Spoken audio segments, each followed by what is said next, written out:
अमरावती शहराच्या मध्यवर्ती भागातील राजकमल चौक, गांधी चौक, अंबा गेट आणि जवाहर गेट परिसर आता आकर्षक प्रकाशाने उजळणार आहे।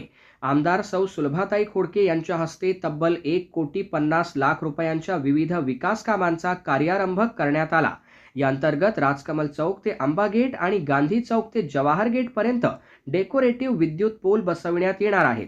यासोबतच जवाहर गेट ते बर्तन बाजार आणि बुधवारा परिसरातही डेकोरेटिव्ह पोल आणि LED लाईटची व्यवस्था केली जाणार आहे। याशिवाय गांधी चौक, नमुना गल्ली, पोच रस्त्याचे काँक्रिटीकरण तसेच बुधवारा परिसरातील रस्ता काँक्रिटीकरण आणि नाली बांधकामाची कामेही करण्यात येणार आहेत।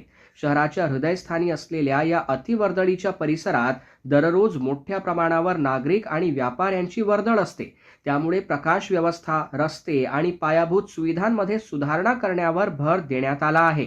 या विकास कामांमध्ये कोणतीही तडजोड न करता उच्च दर्जाचे आणि निर्धारित वेळेत काम पूर्ण करण्याचे निर्देश आमदार सुलभाताई खोडके यांनी मनपा प्रशासनाला दिले आहेत। या विकास कामांमुळे परिसराचा कायापालट होण्यासोबतच सौंदर्यात भर पडणार असून नागरिकांच्या सुरक्षिततेतही सुधारणा होणार आहे।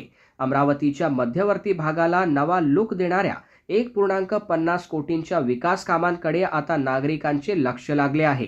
या पाहणी दौऱ्याप्रसंगी शोध प्रतिष्ठानचे अध्यक्ष यश खोडके, कर्नल सिंग राहल, नगरसेविका लवीना हर्षे, स्वाती कुलकर्णी, मनपा उपअभियंता विवेक देशमुख, कनिष्ठ अभियंता लक्ष्मण पावडे, विद्युत विभाग अधीक्षक शरद तिनखेडे, महेंद्रभाई भुतडा, वसंतभाई कलंत्री आदींसह व्यापारी बांधव तसेच स्थानिक जवाहर गेट, साबणपुरा, बुधवारा, अंबा गेट भागातील नागरिक व सर्व सहकारी प्रामुख्याने उपस्थित होते।